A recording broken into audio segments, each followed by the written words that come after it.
war was going on, which of course was bad form given the desperate straits that the Ukrainians face. He seems to have resigned. You had this man Arestovich, who was the spinmeister or public affairs officer, media spokesman, defense ministry employee, who suddenly up and resigned, and then subsequently spoke and said he doubted seriously that the Ukrainians could ever win this war with Russia and wondered whether or not it might actually survive the war. And then suddenly he, surprise, surprise, was blocked, and nothing further has been heard from him, though as far as we know, he has not yet been killed. I would imagine he has a big target on his back, a former government spokesman who resigns and says we're going to lose. I think it's probably a good thing he takes the heat off the rest of us who are on the death list. I know they're after you, Colonel, because I've seen that stuff. I haven't gotten word that they're after me, but I trust if you hear that, you'll give me a heads up. Well, if I'm still around, I will. Absolutely. If I suddenly disappear, you don't need any further confirmation.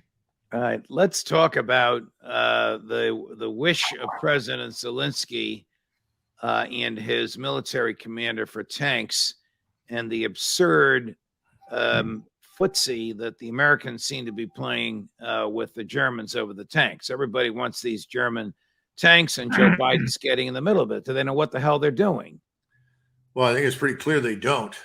In fact, I think this is an important theme that we should address, because the mood in Washington has very definitely changed. The attitude of the Washington community, and that I'm talking about those people that are the leading senators, members of the House, cabinet officers, president, vice president, the mood of these people has clearly changed. I think they're sensing that this is a lost cause, that Ukraine is very definitely going to lose. And they're trying to figure out, how do we prolong the suffering? How do we prolong this fighting? They'll say publicly it's for the purpose of, quote unquote, harming Russia, which has been a complete fiasco and a disaster, because Russia, frankly, has not been harmed very much. Not at all, I would say, in substantive terms, economically, financially, otherwise. But I think that's part of it. The second thing is that they're now really goading the Europeans, the Germans in particular, into committing acts that, frankly, can be regarded legally anywhere in the world as acts of war against Russia. And I think the German government is sitting there saying, do we really want to supply heavy military equipment, tanks, artillery, all these things in great quantities to this war zone to help these Ukrainians fight the Russians? Are we not, in fact, becoming co-belligerents? Now, you and I have talked before about this. Yes. I don't think there's any doubt about it. We are co-belligerents, but I think the Germans are now interested in putting the brakes on that. So Scholz put us in a difficult position, because his representative at Ramstein last week at the conference for donors and allies that were willing to send things to Russia said that the only way the Germans would send any tanks, Leopard tanks, was if we sent M1s. Then we went through a series of comments from people in the Department of Defense, like this Mr. Colin Kahl, Assistant Secretary of Defense in OSD, who said, well, the M1 is a gas guzzler, and it has extreme maintenance requirements. It's too complex for the Ukrainians. It won't help them. The Leopard's easier for them to use, and the Leopard would be better. Now, you have agreed with that, haven't you? Oh, well, I agree with it, but not for the reasons that Mr. Kahl said. I mean, we've known for 30 years that the gas turbine engine's a catastrophe, both for reasons of fuel usage, but also because of the intake of all the dirt and sand and nonsense on the ground. This is an engine designed for the use of a jet at 15,000 feet, not for use on the ground. So here we have this turbine engine that's supposed to power this tank up and send it at 50 or 60 miles an hour towards the enemy. The problem is that historically, that's not necessarily what you need from the tank. I mean, tank doesn't have to go 50 or 60 miles an hour. We don't need to cover all that ground again. But the bottom line is that the M1's got a lot of problems. There's no question about it. I don't think people wanted to see this employed for the fear that they would be embarrassed by its performance. Not the gun, not the crew, but the tank as a whole, for the reasons we mentioned. So now the tables have turned. In order to get the Germans to send tanks, apparently President Biden said, well, we'll send 10 M1s. And Mr. Schultz responded by saying, well, fine, then we'll send 10 Leopards. Now, this seems childish and stupid, but I think we need to understand what's really happening. Number one, people have no faith in Ukraine's ability to win this war. We have been lying about what's happening in Ukraine between the Russian and Ukrainian forces for months. We have been exaggerating Russian losses, exaggerating Russian problems, and minimizing and obviating Ukrainian problems and losses. The truth is seeping out. You can't conceal it much longer. So the first thing is they know they can't win. In other words, we're losing the proxy war. Our proxy can't win it. Secondly, the Europeans are concluding that this is dangerous. You know, how far out do we stick our necks? And they don't have the military industrial power to rapidly produce anything. And I think this is enormously important. The lead time, for instance, for the AMRAAM missile, which is a very important weapon that's used in the F-15, the F-22, the F-35, and by NASAMS, this, brilliant, what I would call it, brilliant air defense system that we and the Norwegians have put together with Kongsberg. It's excellent for shooting down cruise missiles, helicopters, so forth. The problem is that from the moment you ask for a missile, the wait time until you get it is 32 months. Oh. That's how long it takes to produce these things. When you look at all of the missiles that we're promising the Ukrainians and the systems, they're not going to arrive in any short period of time. Now, the Germans are talking about giving the Ukrainians air defense systems like the Patriot, and they'll probably provide them with some missiles. But you'll go through those missiles very rapidly, and you just can't replace them. So the Europeans and we do not have the surge capacity to fight a major war. We just don't have it. The Russians do. Their factories are operating 24 hours a day, 7 days a week. Contrary to popular belief, they're not running out of anything. They've got more of what they need than they've ever had. So all of this is dangerous. That's what we're learning from the Europeans now in private. You stated at the outset of this last statement you made that you have sensed from public sources, and I guess from the people with whom you communicate regularly, a change in attitude on the part of decision makers in Washington. Now, I would imagine that what you have sensed is below the radar, and it hasn't yet bubbled up into the public consciousness. No. I mean, maybe Joe Biden's a bad example, but a hawk like Lindsey Graham, you're not going to hear him saying tomorrow the Russians are going to win and we ought to get the hell out of there, even though he may be whispering that to your friends and colleagues in D.C. Well, see, that's an important point because I don't think they're whispering that. See, this is the great danger that we face right now. A couple of historians contacted me and they insisted they talk to me. And they walked me through all of the things that FDR did as president in the 1930s to effectively goad the Japanese into attacking our forces in the Pacific. Right. And we all knew, I mean, contrary to popular belief, the Navy, the Army, Marshall, the CNO of the Navy, Stark, all these people knew that the Japanese could, in fact, attack and destroy Pearl Harbor. And in the run-up to the war, FDR did several things. He put out something called the McCullum Memorandum and directed the Navy to deliberately violate Japanese home waters. Yes. And they did it with warships again and again and again. And he was told by the CNO, we could lose some ships. He said 2 or 3 ships is okay if we have to lose that. I mean, this is incomprehensible today, but that's what he said. And ultimately, they told him what the implications were, and he said, continue to do it. Ultimately, we know what happens. He leaves the fleet deliberately in 1941 in June in Pearl Harbor. He does not return the fleet to San Diego and San Francisco, where normally in Puget Sound, that's where the fleet in the Pacific was quartered, not in Hawaii. And the CNO said, Mr. Roosevelt, Mr. President, we're targets. We're sitting ducks. We could lose the fleet.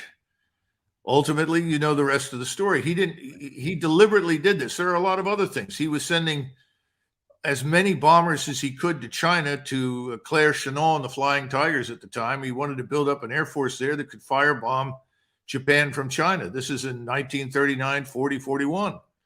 We don't talk about any of these things. And what they said is what is happening right now looks an awful lot like what FDR did. Now, I personally don't think that that's on President Biden's mind. But then again, I'm not sure President Biden is much more than the man who reads the script that's handed to him. All right, I don't know what the people behind him are up to, but if you look at what we're pushing, this is what brings you to the next point. The Ukrainians are going to face this onslaught. They have already said they can't withstand it. They're going to collapse. It's already beginning, and the Russians haven't even attacked in strength. What do we do then? Do we play this game of Polish forces, American forces, Romanian forces, whatever else we can get, and push some distance into Western Ukraine? Do we then play the confrontation? I want to play the Russian side of this from Foreign Minister Lavrov 2 days ago in South Africa. Gary? Мы говорим о том, что там происходит на Украине. Мы говорим о том, что эта война, она уже почти не гибридная, а почти настоящая, которую Запад долго готовил против России, стремясь уничтожить все русское от языка до культуры, что было на Украине столетиями, и запрещая людям говорить на... Fair to say that he's speaking what President Putin thinks. Yes. Okay. And I think not just President Putin, I think the majority of Russians. And it's a fair assessment based upon the things that we've been seeing over the last several years, unfortunately. But this is a direct accusation by the internationally recognized foreign minister of Russia, pointing a finger at Washington, D.C. and the West as the prime motivators for this war. And then he uses this odd phrase, which you and I have discussed off air. He said, it's not a hybrid war, it's a war. What does he mean by hybrid war? What does this phrase mean? This particular term was coined or invented by a former Marine major named Frank Hoffman. Very nice fellow. And I think it was really designed to somehow or another give the Marines justification for lots of Marine infantrymen to fight in future insurgencies. And what he was trying to talk about was today, hybrid war consists of men with rifles on the ground, media, external factors, other players in the international arena, game-changing weapons, all of this, instead of what we normally think of war as a more conventional confrontation with armies and air forces and so forth. And what Lavrov said, let's throw this hybrid nonsense out. We're talking about a real war. He's talking about high-end conventional warfare. It's not talking about nuclear warfare, but high-end conventional warfare. That's everything up to, but not including nuclear weapons. And he's saying this is being planned against us. That's a fair conclusion on his part based upon what you see us doing, trying desperately to provide enough support to the Ukrainians. Remember, our support goes beyond technology, goes beyond weapon systems and ammunition. It's information warfare. You know, we control the information highways. We are proselytizing for war against Russia. We are depicting Russia as this evil state, this nationalist state that rests on the foundation of Russian Orthodox Christianity. It protects its borders. It has an identity. Ergo, it must be destroyed. It must become like Western Europe and the United States, a country without borders, a country with identities that are being washed away in seas of illegal human trafficking, drug abuse, and so forth. That's what's at stake in their minds, and it's not an unreasonable assumption based upon what we're seeing. And he's saying, look, we're going to fight. And that's what we need to understand. They're not kidding, and we're not prepared for an all-out war. But Are the people in Washington who now are manifesting a change in mind aware of the defiance and forcefulness with which these kinds of statements out of the mouth of Mr. Lavrov have been made? And are they prepared to counter it by sitting down and talking to him? Do they think they're going to counter it militarily? And do they not realize that that's World War III if they do? Well, first of all, I think it's very clear that under no circumstances are they going to hold talks with the Russians uh, because that would suggest that they've made a mistake. Right. It would suggest that we're pulling the Zelensky strings, which of course we are. Yeah. So it's not, I don't see us doing that. You know, I was asked the other day by a journalist, what do you think we should do? I said, hold talks immediately without preconditions. We need to come to some sort of resolution no matter what. That, in fact, was essentially what Kissinger said a few months ago, and then, of course, changed his tune. We're not going to do that. That's an admission of failure. No one in Washington ever admits that they failed at anything. Everything's a success no matter how many times you fail. That's the first problem. I think the second problem is there's a lot of arrogance and self-delusion. I don't think the people on the Hill really understand what war means anymore. I mean, for many, many years, we had lots of interesting people on the Hill. Sam Nunn was a good example, but there were many others. Most of them had served in the military. A lot of them lived through the Second World War. They understood what you meant when you started talking about war. So when it came to Russia, or in those days, the Soviet Union, people made it very clear that's not what we want. Whatever we do, we must find a way around that because we all know what that means. And they weren't necessarily saying it would be nuclear, but it would be so destructive and self-defeating, we don't want to engage in it. I don't sense that anymore. What is your understanding of the latest numbers of military killed? Ukraine, Russia. Well, Judge, first of all, this goes back to the fiction that we've been spinning about the war. We haven't told the truth about Ukrainian losses. It's becoming harder and harder to accept. We know from obituaries, we know from people on the ground in the hospitals treating the wounded. We know from the Ukrainians themselves who are posting things, comments on Telegram and sending videos. Ukrainians have lost easily 122,000, with absolute certainty, men killed on the battlefield. Secondly, they've admitted to roughly 35,000 missing in action, presumed dead. And if you go back to World War II and you look at German fatalities, there were almost 2 million casualties or dead, frankly, from the Second World War in Eastern Europe and the German Wehrmacht. And a substantial chunk of that, hundreds of thousands, were missing in action, presumed dead. They were never recovered. We have to understand that the majority of casualties being inflicted on the Ukrainians is a consequence of artillery fire, not just hard shell artillery, rocket fire, firing thermobaric warheads. These are the fuel air explosives that utterly destroy a whole area. This is how you avoid going into buildings where there may be people waiting for you. You fire a thermobaric warhead into the building, it eliminates the oxygen. It's destructive, but it kills everything because there's nothing to breathe. You have a whole range of these kinds of explosives. The Russians have great quantities of them. They use them very effectively because they are also linking these in real time to overhead surveillance. This is surveillance, reconnaissance, intelligence platforms. So you're getting within seconds sometimes, certainly within a minute or two, accurate data to the artillery systems that can then fire. Keep in mind that the Russians can fire up to roughly 60,000 rounds a day. The Ukrainians are lucky to get off 6,000 or 7,000 rounds a day.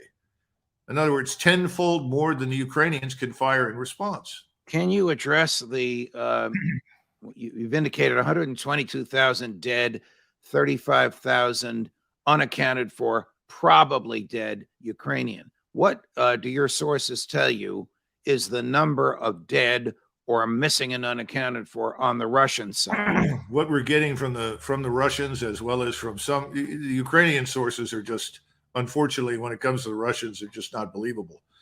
But we are hearing from people on the battlefield, depending upon where you are and who you talk to, the Russians have had somewhere between 16,000, 17,000 and 25,000 killed, and perhaps another 25, 30, 40,000 wounded. And people say, well, how could that be? I just explained it to you. You have overmatch in firepower on a dramatic scale, on a strategic scale. That's why. When will the globalists in Western Europe and in the State Department and the Defense Department come to the same realization that the political class in Washington has begun to achieve, that this is a losing fight and we have to change the mission.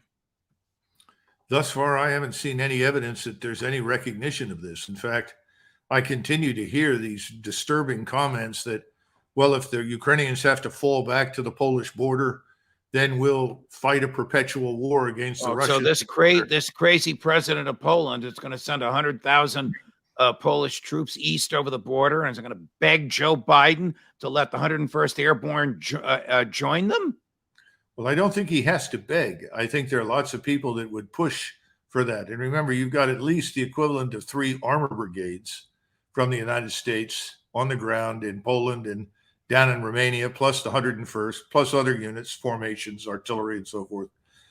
Then you have the Poles, as you point out. They've now mobilized at least 200,000. They're trying to build up a force of over 300,000. That would probably support the projection of somewhere between 60 and 100,000 troops on the ground. I don't know about the Romanian side, but I know that there are elections scheduled in Poland for the fall. I don't know exactly how the government thinks, but the Polish population, and this is very important. We also discussed this map of Europe that shows the various polling data, and what you get all across Europe from the publics is a very definite preference for a negotiated solution to this war as soon as possible. There is no evidence that anybody in Europe wants to go to war with Russia.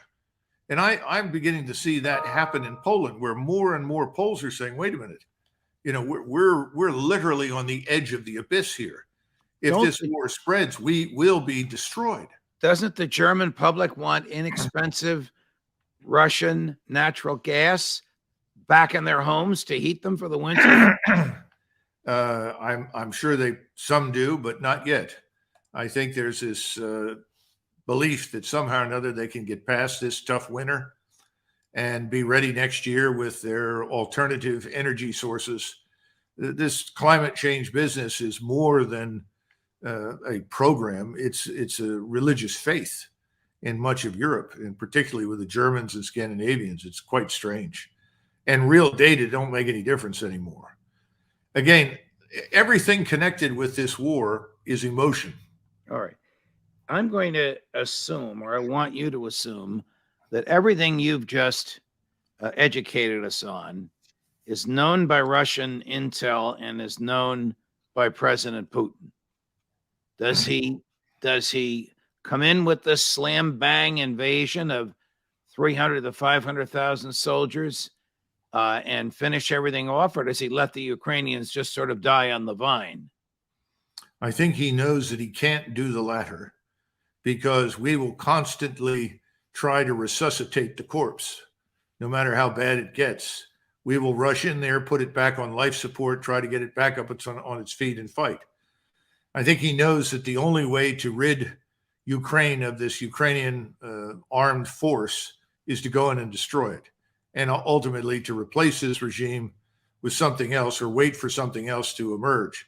I don't think he feels anymore, or for that matter, any of the Russians, they can trust anything we say. They know they can no longer trust the Europeans. They used to trust the Germans, and they actually, I think, believed Macron at one point in time. Now they know they can't trust anybody. I don't see great enthusiasm for a long and destructive war in Ukraine. Why would they be enthusiastic about that? Why do they want to kill other Slavic Orthodox Christians? I don't think they do. But the point is, they don't have much choice. And I think they will press ahead. The question is when. And I told you, I thought that the major offensives would begin sometime between the 21st of January and the 7th of February. We'll see if I'm right. There are others that say, oh, no, they're going to wait until March. I don't know. But I think it's coming sooner rather than later because of the things that you're pointing out. Why should they sit around and wait for resuscitation again? Why not just go in and put this thing out of its misery? But it's not going to be a lightning blitzkrieg. That's all nonsense. Warfare has changed. They have over Ukraine this large umbrella of intelligence, surveillance, reconnaissance assets, and then they have this wide range of strike assets. Everything from rocket artillery to jets to tactical ballistic missiles to long-range artillery. All of this is linked, and they're going to move their ground forces under this umbrella. They're not going to be surprised. Anything out there that looks like it could threaten their forces will be identified and struck quickly and put out of business, as they both. But we have had to rely increasingly on the substantive American military capabilities. There's now talk about sending even more sophisticated missiles with greater ranges, which I find disturbing, because the more we do this, the more likely we are to end up in a confrontation with the Russians, for which we're completely unprepared. But there's talk about that right now in the media. The last time we spoke, which was a day or two before Thanksgiving, we talked about whether or not there was any impetus on the part of the State Department or NATO diplomats to push President Zelensky and President Putin, to the extent they can push Putin anywhere, toward the negotiating table. In the interim, you sent me some videos, which are too horrific for us to show, which show Ukraine atrocities against captured Russian soldiers. So these are captured Russian soldiers who ought to have been protected by the Geneva Conventions. Obviously, they weren't. They were executed with bullets in the head. Why would this have happened? Why would there have been videos of it? Why would the videos of it have been displayed on Ukraine streaming sites? Well, Judge, you're right. The videos that show Russian prisoners of war being essentially murdered after they've surrendered have been posted by Ukrainian soldiers. These are videos taken by Ukrainian soldiers and then posted on the internet, essentially as a point of pride, in the belief that they are somehow another frightening or horrifying the Russians, who knows. But I also think there's another sinister dimension to this. I think there's an interest in Ukraine, particularly in Kiev, to ensure that there can be no negotiated settlement between Ukraine and Russia. Not so much because of people in Kiev that might be willing to talk, but I think there's growing fear that Washington will ultimately abandon them. They know that Ukraine fatigue is not exclusive to Europe.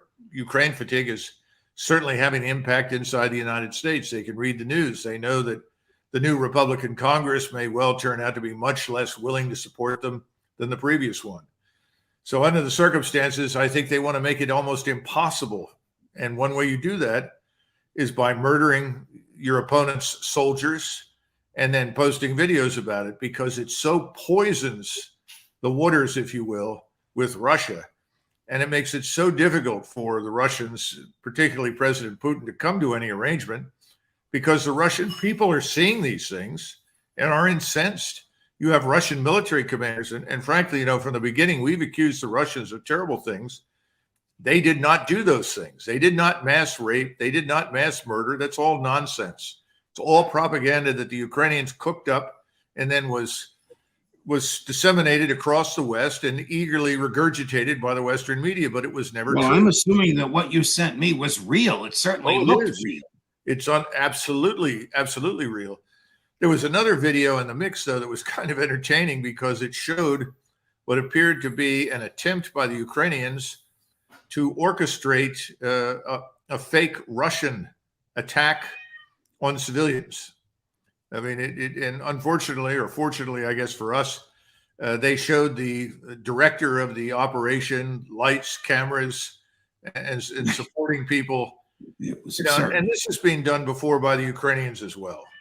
All right. Would the mass display of Ukraine war crimes and atrocities on captured defenseless Russian soldiers, boys, have been approved by the high command, or is this some rogue endeavor by the more hardcore of the Ukraine troops? Do you have an answer to that, or an idea on that? If this was a one-off, and then suddenly the Ukrainian government directed that these videos be removed, and then made a statement that they're going to look into this to establish the facts, and if this is in fact true, they will take action. If that had happened, then one would conclude that these were rogue elements. But that has not happened. And so the only conclusion I can reach is that people in Kiev are saying, look, this will keep the war going. This will make it harder for the United States to abandon us because the Russians won't do business. And that's what they currently think is in their interest. I want to put on the screen a map of Ukraine, which you have seen. In fact, you were gracious enough to send it to us. Mm-hmm. So I'm going to let our viewers take a moment or so to look at it. The red starbursts represent areas where there's been the concentration of Russian missiles and artillery. The blue represent areas of blackouts where there's no electricity or water to speak of. In the sort of lower right of this portion of Ukraine, the striped area represents the area that has been under Russia's control for a while. So let me start going all the way west. Are you surprised that the Russians sent their missiles all the way west? Well, what is the next country over there west? Forgive my ignorance. Well, west from the map that you're looking at right now, where you see Lvov, just west of that 20 miles is the Polish border. Wow. Is it reckless for the Russians to send their missiles so close to the Polish border? Is that a lesson to NATO? No, it's not reckless at all. First of all, to understand what's happening now, this is very similar to what the United States did in Iraq, to what it did to the Serbs during the Balkan campaigns, the Kosovo Air campaign, very similar to what we did during World War II to Germany and Japan. We systematically identified the networks, the infrastructure for fuel storage, fuel distribution, and today power plants on a grand scale. We did that. We destroyed those places and essentially put countries in the dark and did exactly what you're describing, made it impossible for them to effectively lead normal lives. That was part of the plan. It worked very effectively in Germany. I mean, we were so effective against the fuel refining, storage, and distribution that it brought the Air Force and the Army almost to a standstill in Germany in 1945, certainly by the end of 44. So that's what we're doing now. And this is long overdue. And this is part of the larger plan to prepare Ukraine for the coming offensives. I mean, why would you let your opponent lead a comfortable, leisurely existence if you plan to attack him on a grand scale on the ground? Right. And see, before, with this first phase, no one ever completely grasped what Moscow wanted. They wanted an arrangement. They wanted a negotiated settlement. They were not interested in destroying the country. They didn't want to kill large numbers of people.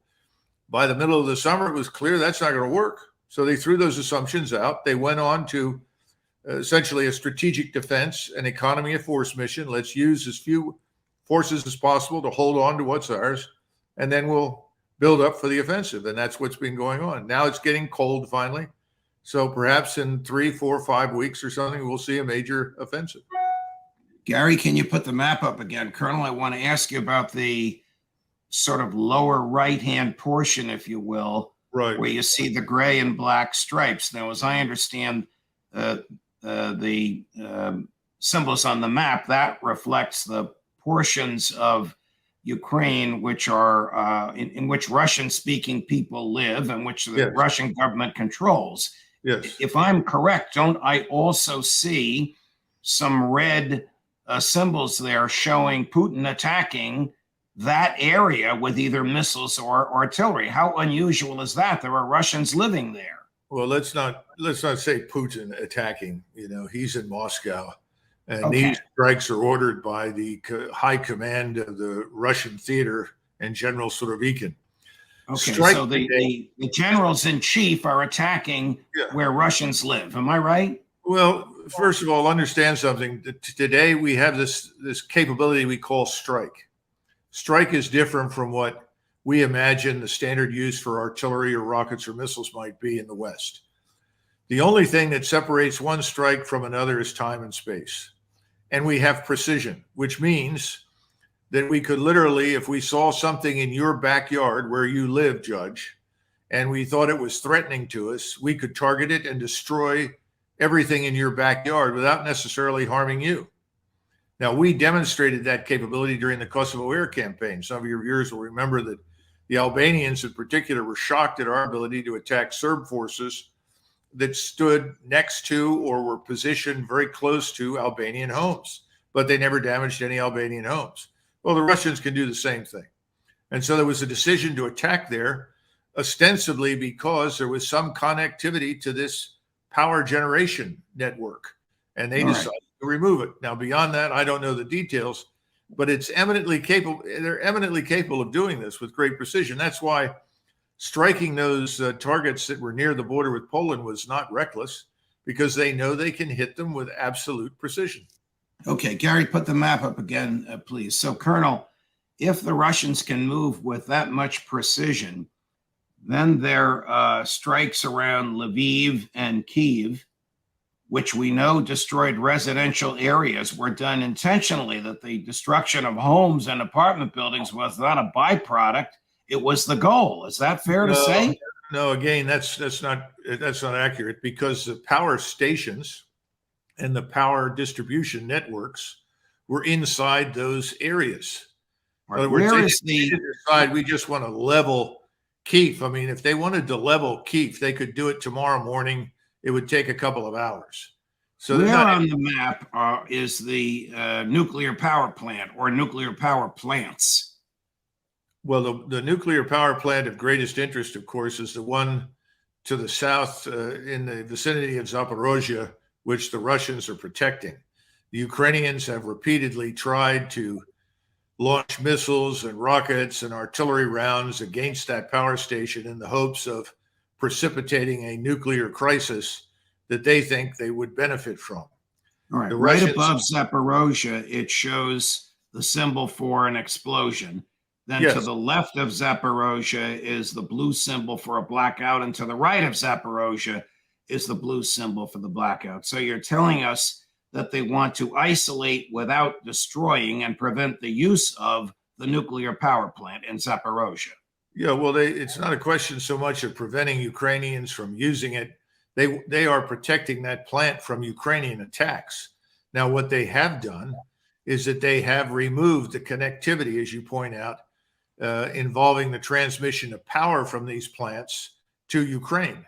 That has been done, and that will continue to be done. And we ought to pause for a minute and understand the cascading effects of these attacks. This affects everything, every part of life in Ukraine. You're not just talking about transportation and water, of course. You're also talking about rural life, where you have herds of cattle, herds of sheep, vast farmlands. Now those animals and the farmland is lying fallow. The animals are dying. They're losing 20, 30% of their livestock, not because the Russians are killing them, but because they can't feed them. They can't move them. They can't sell them. They can't care for them. So the cascading effects are destroying completely the Ukrainian economy. So Ukraine's output is about non-existent now. So December 1st is 3 days from now. There's already snow on the ground in the northern parts of Ukraine. Where do you see this going in the next 4, 5, 6 weeks, say between now and the first of the year? Well, the experts on these matters, and I'm not one of them, that know something about the weather and about the terrain in Ukraine. I've seen some of Ukraine, but not all of it. And the Ukrainian black earth topsoil varies from 4 to 12 to 15 feet deep. It depends on where you are. That's why it's such a productive region. You have to freeze that, because if it's not thoroughly frozen, you sink like a rock, whether you're in a truck or you're in a tank. It doesn't make any difference. It's not frozen yet. It's only just now dropped below freezing on a permanent basis. Up till this point, we've had freezing at night, but during the daytime, it's gone back up into the 40s or even 50 degrees. It has to drop below freezing and stay that way for at least 2 weeks. So if it's now below freezing and it stays that way, you can do the math. You're looking for something happening no earlier than the 10th, probably no later than the 19th of December. And you're talking about concentrations of Russian troops all the way around the country. we've accounted now formally by these are the people that sit in front of your monitors that control satellites. And the intelligence community says that it's accounted for 540,000 Russian troops. Okay. And of that 540,000, we're talking about 5,000 armored fighting vehicles, of which at least 1,500 are tanks, probably another 1,000 self-propelled artillery, the rest infantry fighting vehicles, 1,000 rockets, missiles, tactical ballistic missiles, your so-called drones, unmanned attack systems, 1,000 of those systems. That doesn't even begin to address the hundreds of fixed-wing aircraft, hundreds of helicopters. The helicopters will move troops, obviously. There will be some ground support, hundreds of fixed-wing aircraft operating as close air support, and also bombers now. We've begun to see the use of bombers, which is something we've done for years. They're now beginning to do it, and they all have precision munitions. Okay, so which you aim at. What you've just described must be understood and known by President Zelensky, by Ukrainian intelligence, by American intelligence, by the State Department, by the Pentagon, and by the White House. Yes. And what are they going to do about it? Well, what they're trying to do is they're trying to ship more equipment to the Ukrainians. The problem is the Ukrainian casualties have been horrendous, particularly over the last few months. There was an article today in the Euro News. I'm told there's another one in the New York Times describing the very, very heavy casualties. Of course, the big lie that is always told to accompany the bad news is, well, the Russians have taken heavy casualties too. Nonsense. The Russians have not. And that's the difference. When you're killing your enemy at a 10-to-1 ratio, which is about where it is right now in southern Ukraine with the Russians and Ukrainians, you're not hurting at all. And the Russians, again, aren't running out of anything. The Ukrainians are running out of everything. Ammunition, spare parts, fuel, you name it. Their soldiers, most of the best troops are dead or wounded. And the people that they're shoving forward in the defensive positions are untrained reservists. They say, well, we sent 10,000 more troops to England for 3 weeks. Judge, you're not going to be able to train a man in 3 weeks to do much of anything, or even 5 weeks. You need time. And time is something the Ukrainians no longer have. So the whole thing is on the verge of collapse. Let's pretend you are back in the Pentagon as you were for a portion of the Trump administration. And Secretary Austin, along with Secretary Blinken, knock on your door. Colonel, what's your advice? What would you tell them? Get the hell out? I would show them the map and show them the identified concentrations of Russian forces, along with a list of the capabilities, which are impressive in terms of firepower and maneuver. And I would also then bring up a truthful picture of Ukrainian fighting capabilities right now, which are very, very modest. And I would argue, given the terrible conditions that the population faces in Ukraine, it's no surprise that the Ukrainian government is saying leave. Even Klitschko, who is the mayor of Kyiv, has told the population, you really should leave. We're not going to have any power. We won't have water and fuel to heat. You're going to have to go somewhere else and seek shelter. This is the capital city. And millions of these Ukrainians are going to pack it in and they're going to head west. So you're going to have another gigantic mass casualty event, if you will, on Europe's doorstep, with millions of refugees pouring into Poland, Slovakia, Hungary, Romania. And obviously, in many cases, these frontline states will simply herd them further west into other countries because they can't take anymore. Back to my hypothetical door knocking. What can the American government say to President Zelensky to get him to the negotiating table? You're not getting anything else from us? First of all, Zelensky will do what you tell him. So if you tell Zelensky the game is up, it's time to come to terms with reality. This is an injustice, a monstrous injustice to the Ukrainian people to fight on at this point. We'll have to accept the fact that a negotiation is necessary. We're going to have to accept that concessions will be made, including territorial concessions. And if you do that, the Ukrainians will go along with it. They won't like it, but they'll go along with it. Now, there is a theory that Zelensky, if he goes along with something like this, will be killed by the radical nationalists. Well, I suppose that's possible. I can't prove that. I don't know. But the bottom line is that you should draw the obvious conclusions. Your position is untenable. It's effectively hopeless. And you need to end this thing before matters get much, much worse. But there's no willingness to do that, because the pain, even though we're suffering economically from some of the after effects of our sanctions that have done more damage to us and our allies than to Russia, the damage to us is modest. The people who are really suffering, though, are the Europeans. Their economies are in serious trouble right now. As anybody who wants to turn on a business channel, they'll all tell you about it. And it's not just energy.